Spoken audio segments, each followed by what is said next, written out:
Hola, muy buenos días a todas y a todos. Bueno, en realidad voy a partir primero contándoles respecto de la organización de los servicios de salud, porque creo que es muy importante para que se entienda la preocupación de nosotros por fortalecer la atención primaria y luego ya los otros niveles de especialidad y atención terciaria. Ahí no se ve mucho, pero en realidad es un poco mostrar la imagen grande de que existen 3 niveles de atención: la atención primaria, secundaria y terciaria, donde la atención primaria es donde se concentran los consultorios, los SFAM, como muchos de ustedes lo conocen; la atención secundaria, donde están los centros de especialidad ambulatoria principalmente, los CTD, los CAE, los RS, que muchos de ellos están adosados a hospitales o de manera independiente, como son los RS y la atención terciaria, que ya son los hospitales, ya donde hay atención de mayor complejidad. Ya mostrando esa figura un poco más amplia, ahora esto lo que quiero profundizar es cómo el nivel de atención primaria es la puerta de entrada al sistema de salud. Ya es de donde se hacen principalmente todas las acciones promocionales, preventivas y también curativas en un nivel de complejidad mínimo. ¿Y por qué es tan importante? Porque aquí es entonces donde se hacen los procesos de detección y de prevención y también de primeras señales de alerta, donde podemos detectar las primeras señales de alerta, donde un niño o niña pudiera tener un trastorno del espectro autista. La atención primaria de salud es la que se relaciona principalmente con el intersector en el territorio y con todas las organizaciones gubernamentales, no gubernamentales que se encuentran en el territorio, y se acerca con mayor fuerza entonces a la familia, a las personas y a la comunidad. También contarles un poco la red de salud mental, que está un poco en modificación, se están desarrollando importantes avances en las modificaciones de la organización, pero lo central que quiero mostrarles aquí es que, siendo la atención primaria de salud el espacio más importante de entrada a la red de salud, nosotros lo que hemos venido haciendo y la política desde ya muchos años es poder avanzar en la creación y el aumento de centros de salud mental comunitarios. A diferencia de otras patologías, la atención de salud mental está en centros, hemos privilegiado la reterritorialización y la atención ambulatoria. Y eso es porque creemos que necesitamos estar cerca de las personas, de las comunidades, para poder entonces favorecer la inclusión social. Y ahí se están desarrollando importantes cosas para producir un modelo de gestión que nos permita la construcción de estos centros de salud mental, que son los que ustedes pueden conocer como los COSAM, ¿ya? Y donde en mayor o menor medida sí hay atención de los trastornos de personas con trastorno del espectro autista. Aquí contarles entonces cuáles son las líneas en desarrollo. Primero voy a lo macro, y que tiene que ver con el Plan Nacional de Salud Mental, ¿ya?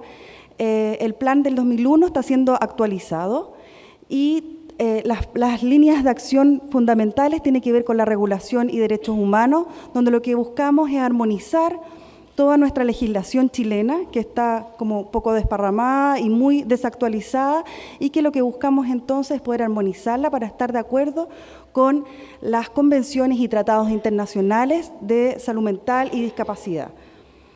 La provisión de servicios, para pasarlo rápidamente, tiene que ver efectivamente con poder crecer y avanzar en la provisión de servicios, en tener los dispositivos, en tener esos centros de salud mental comunitaria que queremos para poder contar con la atención de especialidad que requiere mucho de la atención de los niños y personas con trastorno del espectro autista.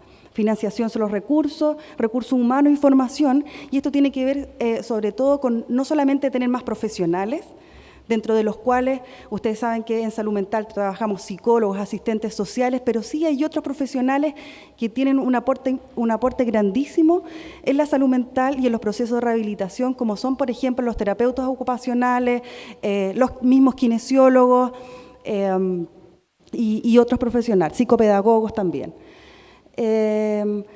Y poder aumentar no solamente en las cantidades, sino que también en la calidad de los recursos humanos. Gestión de calidad, sistemas de registro tiene relación con cómo nosotros podemos ir monitoreando lo que estamos haciendo, poder ir velando porque lo que se está haciendo se haga con calidad. Y también que tiene relación con esta misma calidad es la investigación. Y sabemos que hay algunas dificultades en investigación en personas con trastornos del espectro autista, pero queremos avanzar en poder facilitar y avanzar en investigación para que podamos tener los instrumentos, por ejemplo, las intervenciones basadas en evidencia que nos permitan dar un mayor acompañamiento a los niños y sus familias. En participación, entonces, tiene relación con cómo vamos incorporando o vamos trabajando con la comunidad para los procesos de inclusión social, y la intersectorialidad también, cómo trabajamos de manera coordinada, definiendo funciones y articulando nuestras acciones con el intersector para la promoción, para la prevención y también para la inclusión social de las personas con problemas de salud mental. Y aquí voy un poquitito más al grano. Esto tiene que ver con cómo nosotros estamos preocupadísimos de fortalecer la atención primaria de salud en temas de atención de salud mental. Y lo que en la atención primaria está el programa macro, que es el programa de salud mental integral, ¿ya? Que atiende a todas las personas, niños, niñas, adolescentes y adultos. Y este programa, a partir del año pasado, se ha visto fortalecido por otros programas más. ¿Ya? Eso significa recursos y también priorización de ciertas personas con una mirada de equidad, con algunas características importantes. Por ejemplo, hay programas de reforzamiento que tiene que ver con el programa de apoyo a la salud mental, que este es un trabajo importante que se ha venido haciendo con el Chile Crece Contigo. El Chile Crece Contigo a partir del año pasado se extendió de los 5 a los 9 años y priorizó entonces, y como no lo hizo quizás con otras cosas que tenía que ver con continuar con su línea preventiva, que lo está haciendo en otras cosas, sí lo hizo en fortalecer la salud mental de los niños, porque de 5 a 9 años es donde los temas de salud mental cobran mayor relevancia. Entonces, eso implicó un fortalecimiento de recursos que ya se está implementando en algunas comunas del país, en todos los servicios de salud, y para la atención entonces de los niños, ¿ya? Eso es todo en atención primaria. Después también tenemos un programa de acompañamiento a las familias de niños y niñas en riesgo psicosocial. Esto tiene relación con poblaciones más vulnerables, pero también con niños que tienen, con niños, niñas y adolescentes, por ejemplo, en riesgo suicida, madres adolescentes o que cumplan ciertas características que los pongan en riesgo y que por lo tanto requieren mayor seguimiento, rescate de casos, acompañamiento, y que lo que hace es complementar entonces las atenciones que se dan en el centro a través de llamados, a través de más visitas domiciliarias, o también a través de como contactos por celulares. Es bien interesante el programa que se propone. También hay un programa que tiene que ver con el programa Vida Sana, Alcohol y Drogas, que tiene que ver con la intervención, con la pesquisa e intervención breve en adolescentes y adultos en consumo de alcohol y otras drogas. Dale, avanza nomás. Bueno, continuando entonces con este fortalecimiento de la atención primaria de salud, lo que quiero contarles es cómo todas las acciones que hemos venido realizando desde el año pasado y desde ahí y de este año fuertemente. En este momento en realidad se está capacitando a un gran porcentaje de profesionales de la atención primaria en el programa de apoyo a la salud mental infantil, como les contaba, Chile Crece Contigo. Están siendo capacitados en atención integral de niños y niñas adolescentes y sus familias, la aproximación a ellos, que no nos quedemos entonces solamente con el diagnóstico clínico, sino que podamos hacer una aproximación más integral, y dentro de esto también están los niños con trastornos del espectro autista. Hemos desarrollado cápsulas o plataformas de trabajo y learning para capacitación en prevención y detección de trastornos de salud mental infantil. Esos van a estar dispuestos para todos los profesionales de la atención primaria y también secundaria de salud a partir de agosto de este año. Y también contarles que estamos desarrollando guías de orientación técnica o de intervención para trastornos mentales en la infancia. Aquí ya ahondando un poco más en el tema de trastornos del espectro autista, contarles que el año pasado, a través de, como les decía el doctor García, a través de la metodología MHGAP, que son módulos de capacitación que nos orienta la OMS y que son estrategias de intervención basadas en evidencia para aumentar la resolutividad de la atención primaria, y que por lo tanto nosotros lo que hicimos fue adaptar esos módulos y capacitar a profesionales de la atención primaria para que ellos repliquen en sus establecimientos.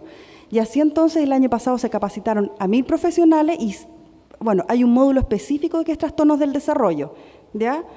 Y eso, efectivamente vimos que era un tema relativamente nuevo para los profesionales y que todos pedían a gritos, por favor, capacítenos en esto. Y entonces estaban muy motivados en la capacitación y también en la réplica de la capacitación. Así se capacitaron a 1000 profesionales entre el año pasado y principios de este año. Y la próxima semana entonces se realiza una nueva capacitación para que más profesionales durante este año estén entonces capacitados en trastornos del desarrollo, ¿ya? ¿En qué consistía esta capacitación? Tenía que ver sobre desarrollo evolutivo. Nos dimos cuenta que había muchas falencias en conocimientos en desarrollo. También en señales de alerta y dificultad en el desarrollo, en detección temprana de los trastornos del espectro autista, en la derivación oportuna a especialidad y la identificación de riesgos asociados, por ejemplo, maltratos o algunas dificultades que hay ahí que se ve algunas veces, discriminación, en temas de educación y acompañamiento a los padres, ¿ya? Bueno, a partir del año pasado también entre la MHGAP se conformó una mesa para avanzar en la entrega de una oferta articulada para las personas con trastornos del espectro autista, ¿ya? Y entonces para los procesos de detección, para los procesos de tratamiento y también la rehabilitación e inclusión social. ¿En qué nos hemos focalizado principalmente y a propósito de lo que hemos escuchado y que tiene que ver con que si no hacemos una pesquisa temprana, un diagnóstico temprano, estamos perdiendo mucho tiempo para poder hacer procesos de rehabilitación e inclusión social o desarrollo de habilidades, por ejemplo, de lenguaje, y por lo tanto hemos focalizado todas nuestras energías en poder hacer la inclusión de la detección oportuna en la atención primaria. Hemos contado con un trabajo de profesionales muy dedicados y con mucho conocimiento y revisión de evidencia exhaustiva para poder dar cuenta de cuáles son aquellos señales que nos dan cuenta de un posible trastorno del espectro autista. Desde ahí entonces que la propuesta, y que eso ya lo tenemos que hacer a partir de este año, es incluir las señales de alerta temprana en cada uno de los controles de salud infantil, y por eso yo partía con la atención primaria, ya con toda la red de salud, porque es ahí donde nosotros tenemos que velar que los controles de salud, cuando les pasan el EDP, qué sé yo, todo eso, cuando ustedes llevan a sus niños, es ahí donde nosotros tenemos que velar porque se haga la detección y no se nos pase. Entonces, se van a incluir en todos los controles las señales de alerta de detección. Y también a los 18 meses, y por eso estamos muy contentos porque ya está validado el instrumento, que se había demorado un poquitito, pero estamos muy contentos porque la Universidad Católica logró validar el instrumento con importantes resultados de detección, que es el MCHAT-R, que se va a aplicar entonces a los 18 meses en los niños en los controles de salud.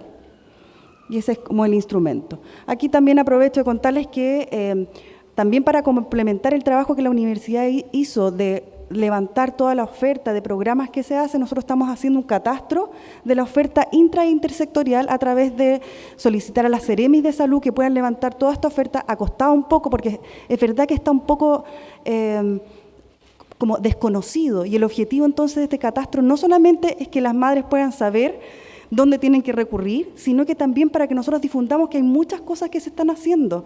¿Ya? Hay muchas organizaciones gubernamentales, no gubernamentales, privadas que están trabajando y que han tenido que suplir en algunos casos el trabajo que los servicios públicos no han podido entregar. También, y a propósito de la importancia de la familia en lograr el desarrollo de los niños con trastorno del espectro autista, el acompañamiento, el desgaste que se produce en la familia, lo que estamos tratando de incorporar, y este es un trabajo que por recomendación de la OMS estamos desarrollando a través del Autism Speaks, vamos a implementar un piloto en la atención primaria de salud para formación de padres. El objetivo de este piloto es promover una mejor comprensión y aceptación de la enfermedad, ayudar a los padres a aplicar habilidades que promuevan el desarrollo, la comunicación y el mayor funcionamiento de los niños, fortalecer las habilidades de afrontamiento y bienestar psicológico, y reducir las conductas disruptivas, y sobre todo nos preocupa el fortalecer los problemas o las dificultades que tienen los padres para sobrellevar el trastorno del espectro autista. Y aquí quiero terminar con dos como comprensiones que hemos tenido desde el Ministerio de Salud para poder entender la salud mental. Aquí, como ustedes ven, en la línea horizontal hay un polo que habla de sin síntomas de enfermedad. En el otro polo está la enfermedad mental severa, ya que muchos de los niños de trastorno espectro autista tienen algún nivel de mayor severidad. En el otro polo, en la línea vertical está la salud mental óptima y abajo los bajos niveles de salud mental. ¿Sí puedes continuar, Matías? Ahí que está. Eso. La salud óptima habla del bienestar psicosocial, bienestar emocional, la satisfacción con la vida, el capital mental. Son diferentes como sinónimos que le podemos llamar. Pero lo que quiero explicar con esto, si puedes dar, que por ejemplo, retrocede. Hay que retroceder uno, eso. Una persona entonces puede tener una enfermedad mental severa, ¿ya? Pero eso no significa que tenga un bajo nivel de salud mental, ¿se entiende? Por lo tanto, si nosotros estamos ahí donde está ese dibujito, por más enfermedad mental severa, si contamos con todos los apoyos, ya los recursos están disponibles para que la persona pueda tener una salud mental, puede tener una enfermedad mental severa y al mismo tiempo una salud mental óptima. Ya, y de otra manera decirlo, que una persona que no tiene síntomas de enfermedad, pero no cuenta con los apoyos, tiene condiciones sociales de vivienda, negativos, sí podría tener un bajo nivel de salud mental. Este es el modelo de 2 continuos canadiense que nos permite mucho entender la salud mental, que por más que tengamos una enfermedad muy severa, sí podemos tener una salud óptima. ¿Okay? Y ahí, un poco como esta mirada de determinantes sociales, que para eso necesitamos entonces el apoyo de redes sociales, las relaciones familiares y cómo vamos fortaleciendo entonces a las familias, la vivienda, la educación y la justicia. Y todo esto a propósito del lema que nosotros, sí, aunque tengamos una enfermedad mental, sí podemos promover la autonomía y la autodeterminación. Y esto también, para terminar, son los 7 pilares de la inclusión, ya que tienen que ver con el acceso, con la actitud que uno tenga, con las elecciones que se tienen que hacer, cuáles son los aliados para poder generar la inclusión social, la comunicación, qué es lo que tenemos que decir para comunicar y generar relevancia del tema, las políticas y quiénes están ahí, quiénes son las personas que están ahí en temas de política, y las oportunidades entonces para ver cuáles son las opciones que tengo para avanzar. Y avanzar, en este tren que es de la inclusión educativa, laboral y social. Y finalmente, un poco el lema de nosotros, que tiene que ver con salud en todas las políticas, y aquí lo cambio un poco, que es salud mental en todas las políticas, y el trabajo que tenemos que hacer de coordinación intersectorial fuerte, que estamos trabajándolo en esta mesa, estamos trabajando con educación, nos falta mucho por avanzar, pero estamos, ¿cómo podríamos decirlo?, con muchas ganas, por no decir angustiados, de que queremos hacer algo y avanzar con mucha prisa en este trabajo, y ahí estamos trabajando también con educación, y vamos a seguir avanzando con Senadis, con Mideso, y sobre todo con la sociedad civil, que ha cumplido, como les decía antes, un rol importantísimo en el enfrentar y el acompañar a las familias con trastorno del espectro autista. Gracias.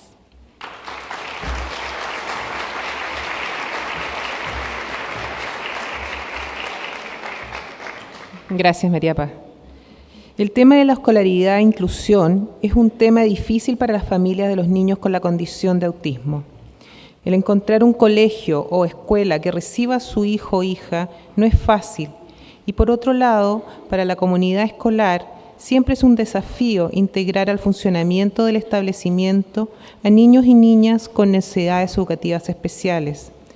Por ello contamos con la señora Débora Barrera Mardones, quien es vicecoordinadora de la Unidad de Educación Especial, División de Educación General del Ministerio de Educación, para que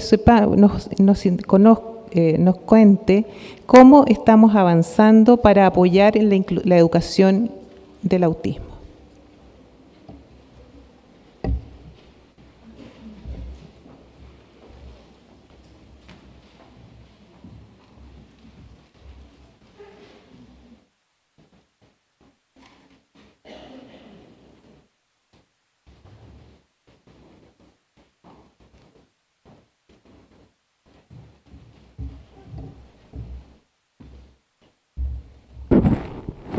Hola, muy buenos días.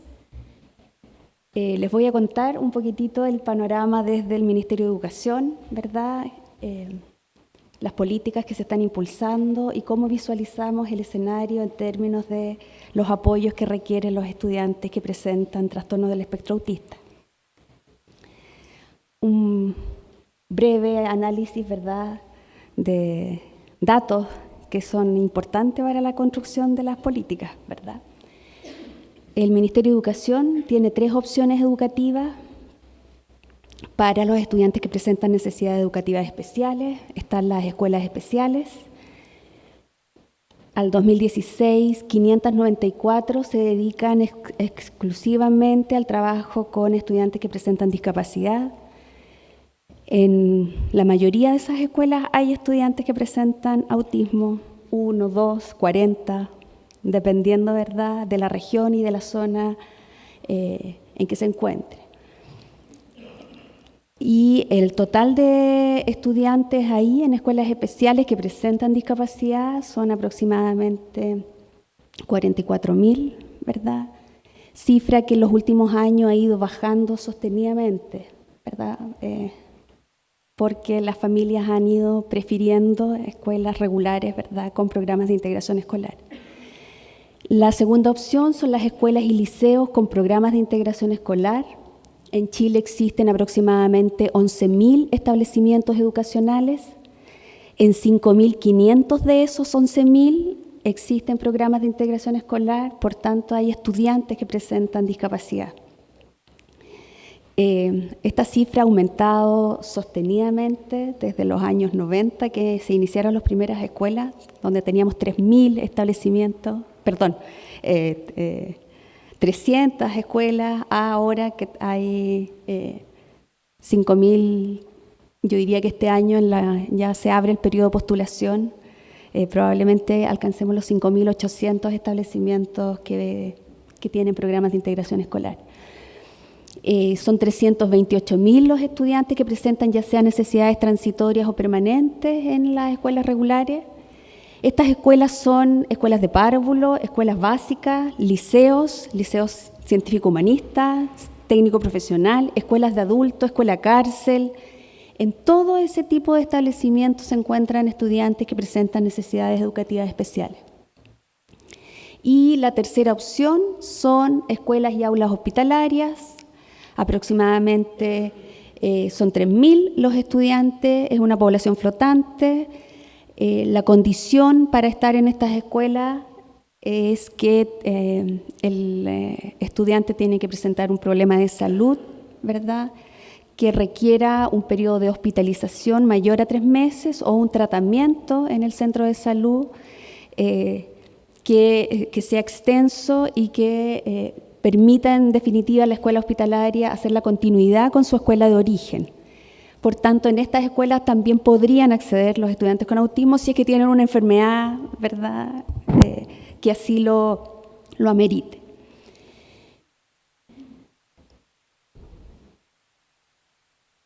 Ahí tenemos algunas cifras. Solo aquí hacer una inflexión. Estas son datos que se capturan porque el sostenedor, ¿verdad?, declara que efectivamente están ahí, pero hay claramente una cifra ciega, porque no capturamos a los estudiantes autistas, por ejemplo, que están en colegios particulares pagados, Y en una escuela con PIE o sin PIE podría existir un estudiante con autismo que no es capturado en nuestros sistemas de captura de información, valga la redundancia. Ahí están las cifras, me quiero detener en autismo, estas son escuelas especiales, al 2016 1.700 estudiantes, ¿verdad? Llama poderosamente la atención, el doctor señalaba que debiesen existir en etapa escolar, ¿verdad? Entre 0 y 18 años, 50.000, ¿verdad? Entonces, bien ahí interesante qué está ocurriendo. En la siguiente, por favor, que no nos funciona el... Aquí tenemos las escuelas regulares, ¿verdad? Con programas de integración, liceo, escuelas de párvulo. Y aquí tenemos una situación bien que nos ha llamado la atención en los últimos años. Ha crecido, se ha triplicado la cantidad de estudiantes con autismo en programas de integración escolar, ¿verdad? Si ustedes se fijan en escuelas especiales, que es donde tradicionalmente han accedido, hay 1.700, pero en escuelas regulares hoy día tenemos 5.800 estudiantes que presentan autismo y que están, ¿verdad?, en contextos inclusivos. Que la brecha de la calidad de la educación que están recibiendo es alta, por supuesto, ¿verdad? Ahí vamos a analizar los distintos elementos. Desde el Ministerio de Educación hemos considerado que el concepto de inclusión, ¿verdad?, es una noción en construcción. Seríamos muy soberbios en decir que, porque tenemos una ley que se denomina Ley de Inclusión, nos transformamos inmediatamente en un país inclusivo y que el Ministerio de Educación ha logrado, ¿verdad?, cruzar esa línea, ¿no?, desde el enfoque de integración a un enfoque inclusivo. Es un concepto que estamos puliendo. Hay una primera, ¿verdad?, ya noción en la ley de inclusión, pero claramente dentro del Ministerio de Educación y en alianza con el intersector, ¿verdad?, tenemos que construir este concepto, ¿verdad? ¿Qué ha implicado esto? Solo quiero mencionar las puntas como esta línea temporal. En los años 70 teníamos políticas centradas en la diferencia, en el déficit de las personas que lo presentaban, ¿verdad? Por eso de ahí surgen los programas de integración escolar, con una lógica que hoy día nos llama la atención y que queremos desprendernos de eso, ¿verdad? Y lo que hoy día estamos tratando de impulsar es algo muy distinto, y es que las comunidades escolares se hagan cargo de las diferencias que presentan sus estudiantes, todas las diferencias, ¿verdad?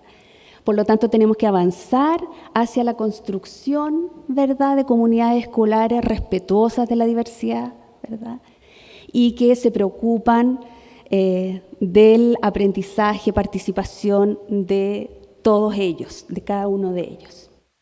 La siguiente, por favor. Ahí tenemos una definición, ¿verdad?, que está ahí como en elaboración. ¿Se puede continuar?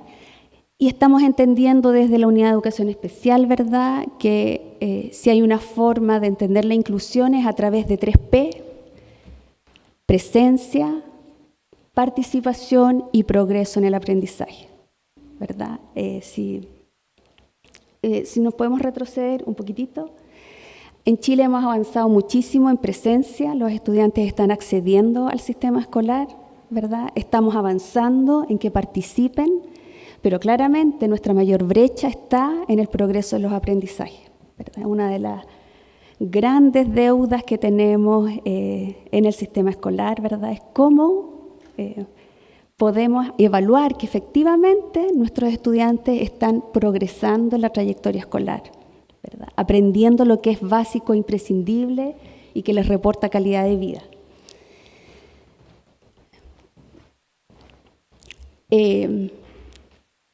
Me voy a referir a estos 4 elementos, ¿verdad?, que sin lugar a duda están a la base de lo que estamos haciendo como ministerio.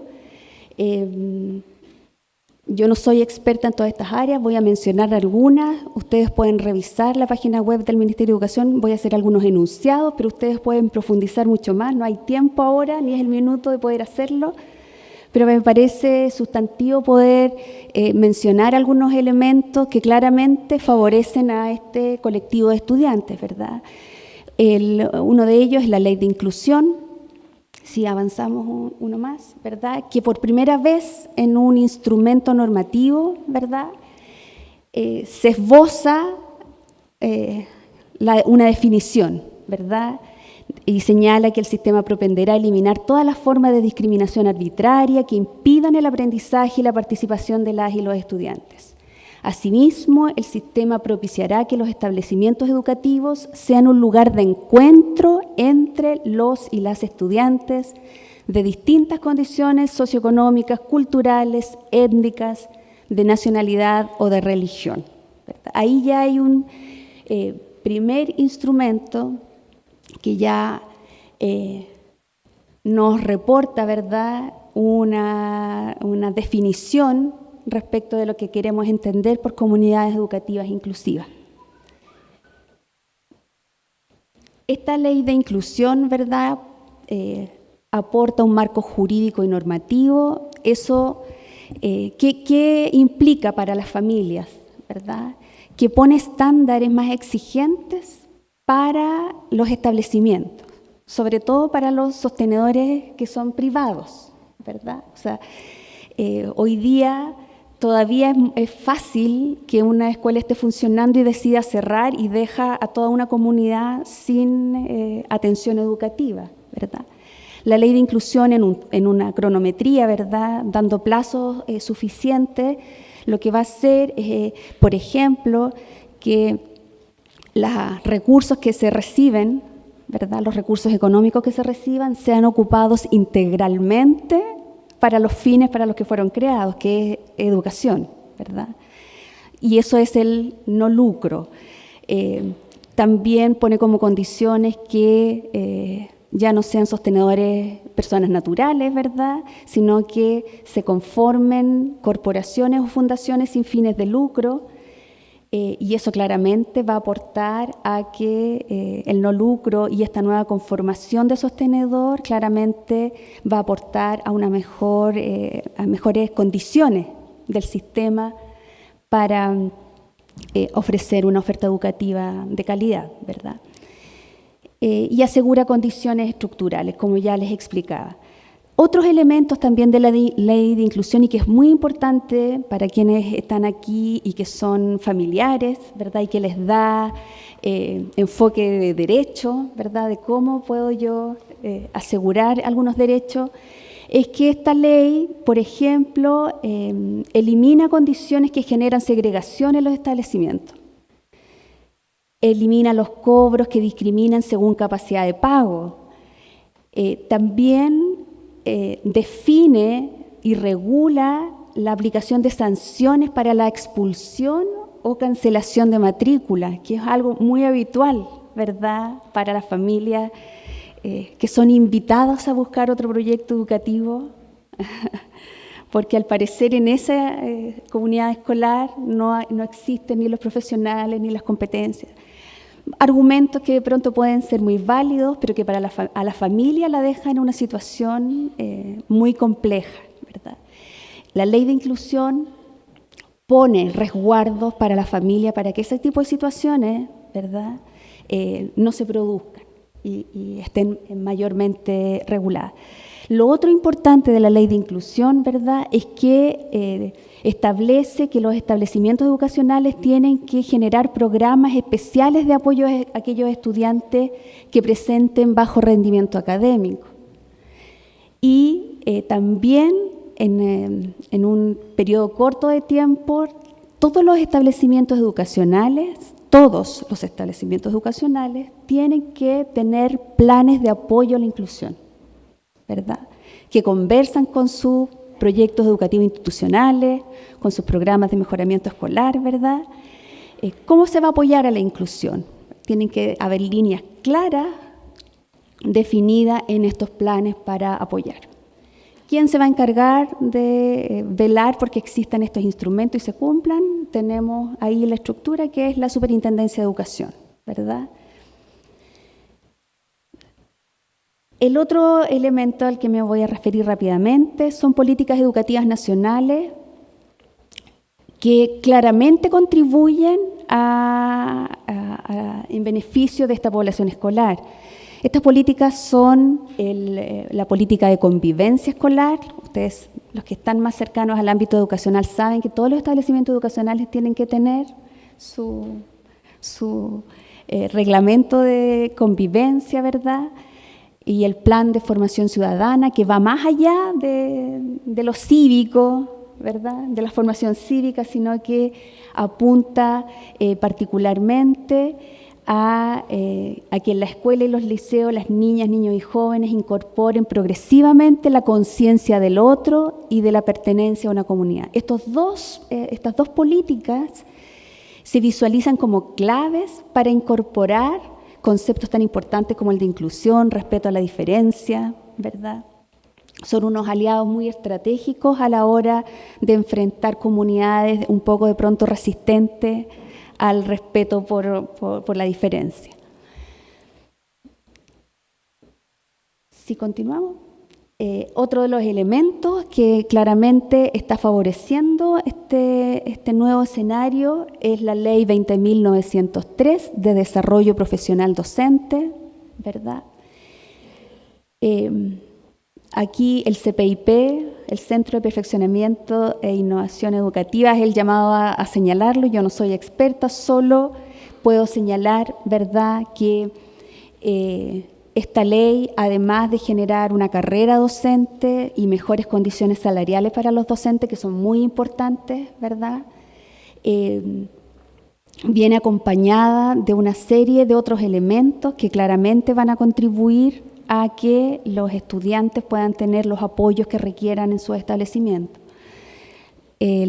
Por primera vez, la evaluación docente está considerando a los educadores diferenciales. Es más, hay una prueba específica para aquellos que se desempeñan en el trastorno del espectro autista, que hace eso, que lo que tensiona es que para dar una mejor evaluación docente tengo que perfeccionarme, ¿verdad?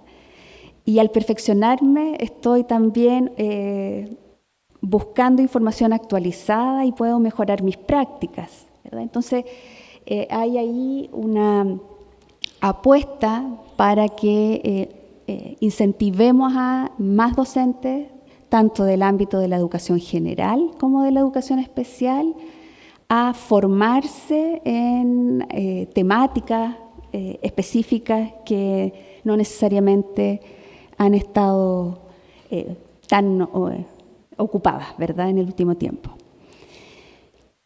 Y el último punto es el decreto 83, que es una normativa nuestra, ¿verdad?, desde la que surge de la Unidad de Educación Especial.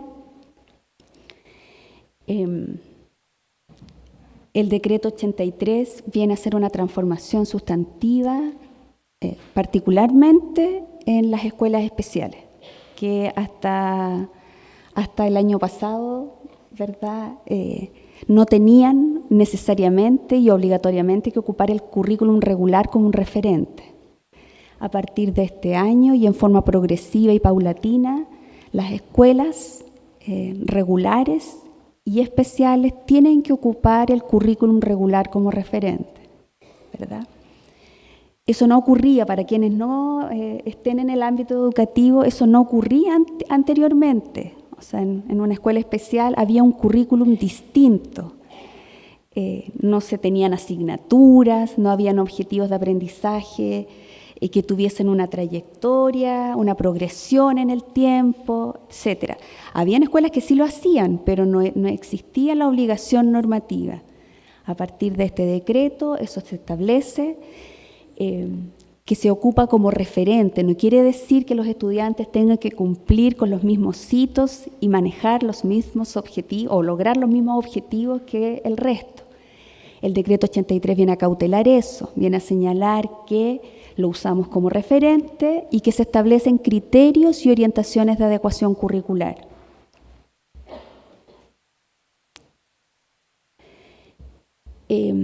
¿Cuál es como A lo que responde el decreto 83 es que la diversidad es lo común, ¿verdad? Este ejemplo de aula, ¿verdad?, es lo que siempre ha ocurrido en el sistema escolar, ¿verdad? La diversidad de necesidades que pueden presentar los estudiantes. Otra cosa es que hayamos mirado para otro lado y tanto la formación de docentes nos haya solo proveído de una formación para un estudiante promedio que no existe, ¿verdad? Y que no haya aportado con estrategias diversificadas de enseñanza para la diversidad de estudiantes que existen en un aula. Entonces, consideramos como principio básico de esta reforma en educación especial que estamos viviendo, el que la diversidad es lo común, ¿verdad? El decreto 83 es universal, es decir, es para todos los establecimientos educacionales, ya sea independiente de su dependencia, particular pagado, particular subvencionado, municipal. Si vamos a hacer adecuaciones curriculares, por supuesto que los estudiantes tienen derecho a una evaluación adaptada, por tanto. Se tienen que incorporar medidas de evaluación en los reglamentos, ¿verdad?, de evaluación interna de los establecimientos. Y algo que es muy importante y que era muy esperado por la familia, ¿verdad?, a partir de este decreto, se van a poder certificar los estudios de los estudiantes, cuestión que no ocurría hasta el año pasado, ¿verdad?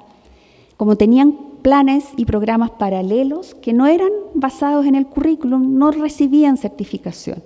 Entonces, a partir de este año, las escuelas que hayan organizado primeros y segundos básicos van a entregar a final de año las actas de nota en la Secretaría Ministerial, y la familia va a poder pedir en línea o acudir a una oficina de atención del Ministerio de Educación y le van a poder entregar el certificado de nota de su hijo, hija, en cualquier parte del país, ¿verdad?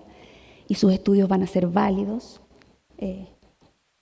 cuestión que no existía, insisto, y que es un tremendo avance en términos de derechos, ¿verdad? El derecho a contar con la certificación de sus estudios.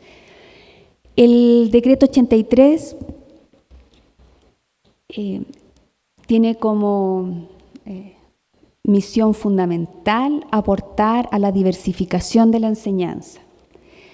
No es su primera intención la adecuación curricular, ¿verdad? Y eso se los quiero explicar brevemente. ¿Qué entendemos por diversificar? Convertir en múltiple y diverso lo que era uniforme y único, ¿verdad? ¿Cómo lo traducimos a lo que ocurre en el aula? Los profesores en general, ¿verdad?, establecen un nivel de complejidad para todos sus estudiantes, ¿verdad? A todos les dan la misma guía de trabajo, con el mismo tipo de letra, con la misma cantidad de ejercicios, con el mismo nivel de complejidad de los ejercicios. Todos lo tienen que desarrollar en el mismo tiempo, ¿verdad? Eso no es diversificado, ¿verdad? Le ayuda a algunos, pero no todos pueden cumplir. Hay estudiantes que están por sobre eso, ¿verdad?, que tienen alumnos talentosos que necesitan enriquecer el currículum, ¿verdad? Y hay otro tipo de estudiantes que tienen un desfase curricular, por tanto requieren de ese ajuste hacia arriba y hacia abajo, ¿verdad? Y eso es lo que aporta el decreto 83, es el primer mensaje, ¿verdad? Ofrecer una variedad de propuestas y alternativas para abordar el currículum, variadas situaciones de aprendizaje, materiales educativos y procedimientos de evaluación, así como también distintas vías o caminos que les aseguren a todas y todos los estudiantes alcanzar, de acuerdo a sus necesidades y posibilidades, los objetivos esenciales establecidos en dicho currículum, ¿verdad? Esto es algo que estamos iniciando el trabajo. Necesitamos, por tanto, convencer, porque las universidades son autónomas, ¿verdad?, convencer a las universidades de que intervengan sus mallas de formación para que consideren estrategias diversificadas de enseñanza, tanto en la formación de los profesores de educación regular como en la formación de los profesores de educación especial. Esta es una forma más didáctica de poder entender el decreto 83 y los propósitos y que busca, ¿verdad?, que persigue. En esta pirámide acostada, ¿verdad?, podemos ver que en su parte más ancha está el curso en general, ¿verdad? La apuesta del decreto 83 señala que en la medida en que el profesor en conjunto con un equipo, ¿verdad?, que puede ser aportado por el PIE, por el Programa de Integración Escolar o por otros recursos con el que cuenta la escuela, al incorporar estrategias diversificadas de enseñanza, se invisibilizan o se superan la mayor cantidad de necesidades de apoyo, ¿verdad? Es decir, si el profesor ya no ofrece solo un nivel de complejidad, seamos humildes y modestos y en un primer momento pidamos que el profesor, junto con otros, ¿verdad?, diseñe 2 alternativas para poder participar en una experiencia de aprendizaje. 2 nomás, ¿verdad? Nosotros tenemos la seguridad de que gran parte de los estudiantes va a poder invisibilizar o superar sus necesidades de apoyo, cuando exista la posibilidad de participar de distintas maneras. Y eso lo vemos, ¿verdad?, en esta base más ancha. Va a haber un grupo de estudiantes que, a pesar de gozar de estrategias diversificadas de enseñanza, va a seguir manteniendo un desfase, ¿verdad?, en el logro de los objetivos de aprendizaje. Nosotros señalamos ahí que se tiene que desarrollar una evaluación psicoeducativa, ¿verdad?, con varias miradas, no solo una, y quienes luego de esta evaluación psicoeducativa se compruebe, ¿verdad?, que tienen un desfase curricular significativo, solo a esa pequeña cantidad que es la punta de la pirámide se les aplica adecuaciones curriculares. Es decir, las adecuaciones curriculares son posterior a una enseñanza diversificada. No podemos pretender que haya tantas adecuaciones como alumnos existen en el aula, ¿verdad?, porque eso es inviable. La apuesta que tenemos que hacer y el trabajo sistemático que tenemos que hacer como ministerio es para que se ofrezca al curso en general mayor posibilidad de participar con distintos niveles de complejidad, con distintos materiales, ¿verdad?, con distintos tiempos, y en ese sentido claramente la diversificación de la enseñanza va a apoyar el proceso de aprendizaje de los estudiantes que presentan autismo. Las adecuaciones curriculares para aquella pequeña fracción de estudiantes que mencionamos anteriormente van a ser de 2 tipos: de acceso y a los objetivos de aprendizaje, ¿verdad? La siguiente. Y aquí es súper importante porque nosotros sentimos que muchos estudiantes que presentan autismo van a requerir solo medidas de acceso, ¿verdad? ¿Cuáles son las medidas de acceso? Presentación de la información. Los estudiantes autistas son muy visuales, ¿verdad? Requieren de muchos mapas conceptuales, imágenes. Por tanto, el relato que hace el profesor muchas veces solamente no les sirve. Necesitan de mayor acompañamiento. Para eso están los profesionales del Programa de Integración Escolar, para contribuir con material visual que pueda aportar a eso. Distintas formas de respuesta, ¿verdad? No todos tendrían que disertar. Hay otras formas también de dar a conocer un discurso. Entorno, ¿verdad? Espacios, ubicación, condiciones. Y aquí, ¿verdad? Muy importante, por ejemplo, ¿no? Lo que vemos hoy día, que un estudiante autista no podría, por ejemplo, en un acto cívico de la escuela estar al lado de los parlantes, ¿verdad? Cuestión que ocurre, ¿verdad?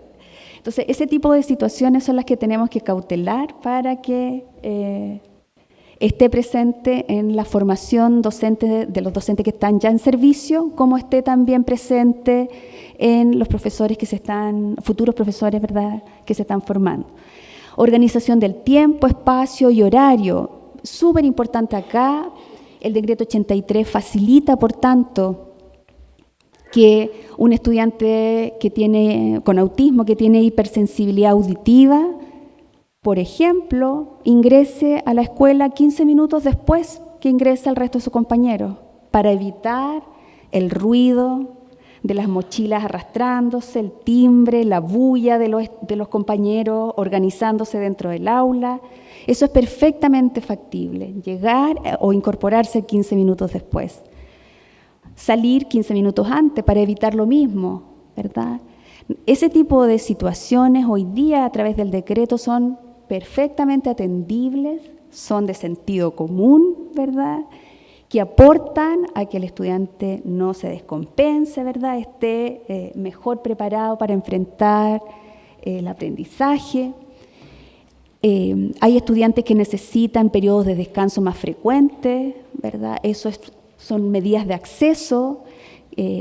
Puede ser esta área de descanso dentro del aula, fuera del aula, la escuela se organiza, eso es perfectamente atendible, ¿verdad? Es una decisión técnico-pedagógica que tiene que tomar el docente con el equipo, ¿verdad? Para eso la SEP, la Subvención Escolar Preferencial, o el PIE, ¿verdad?, aporta con profesionales que le pueden dar ideas al docente y tomar buenas decisiones para que los estudiantes estén en las mejores condiciones dentro del aula, ¿verdad?, y fuera de ella. Entonces, estas son las medidas, son algunos ejemplos de medidas de acceso que se podrían considerar a la hora de tomar decisiones. El otro gran grupo de adecuaciones curriculares son las adecuaciones curriculares a los objetivos de aprendizaje, ¿verdad? Y ahí tenemos 5 criterios para adecuar el currículum, ¿verdad? Temporalizar, doy más tiempo para que se logre un objetivo, ¿verdad? Un ejemplo, en el currículum chileno, la mayoría de los estudiantes tiene que al final del primer año básico tener competencias en lectura y escritura, ¿verdad? Si yo ocupo este criterio de temporalización, yo podría señalar que este estudiante va a requerir de más tiempo o menos tiempo para lograr eso. O sea, puede perfectamente yo en mi plan de adecuación curricular individual de ese estudiante establecer que voy a dar 2 años para lograr ese objetivo y no 1 como está establecido en el currículum. Esta es una de las herramientas, ¿verdad?, que aporta el decreto 83 para acompañar a los estudiantes en su trayectoria escolar. Por supuesto, esa no es una decisión antojadiza, es una decisión seria, profesional que se toma entre el docente de esa aula, con los apoyos que tiene, insisto, del programa de integración escolar o del gabinete psicopedagógico con el que cuenta ese establecimiento. Otro criterio es la priorización, es decir, escojo algunos objetivos que me parecen más prioritarios que otros, ¿verdad? Gradúo el nivel de complejidad de algunos objetivos, ¿verdad? Enriquezco el currículum con otros que no están. Por ejemplo, del enfoque ecológico funcional, yo traigo objetivos y los pongo en mi programa de estudio. Un ejemplo, ¿verdad? En el currículum chileno no hay ningún objetivo de aprendizaje que señale explícitamente que el estudiante va a aprender a vertir agua de un jarro a un vaso, ¿verdad? Entonces, yo perfectamente podría poner dentro de mi plan que ese es un objetivo importante para ese estudiante en tal periodo escolar, ¿verdad? Como así hay otro, el ganar autonomía para el desplazamiento, ¿verdad? No hay uno tan explícito, lo podemos traer y enriquecer los planes individuales. Y como este fue un documento que aprobó el Consejo Nacional de Educación, ¿verdad?, señala que la eliminación de objetivos de aprendizaje solo cuando he chequeado que los anteriores criterios no me sirvieron, ¿verdad? Ahí me doy como señalo que elimino ciertos objetivos de aprendizaje, ¿verdad? Eso entonces son los dos grandes grupos de criterios de acceso, que no estoy tocando los objetivos de aprendizaje, y adecuaciones a los objetivos de aprendizaje donde ya necesito un plan de adecuación curricular individual.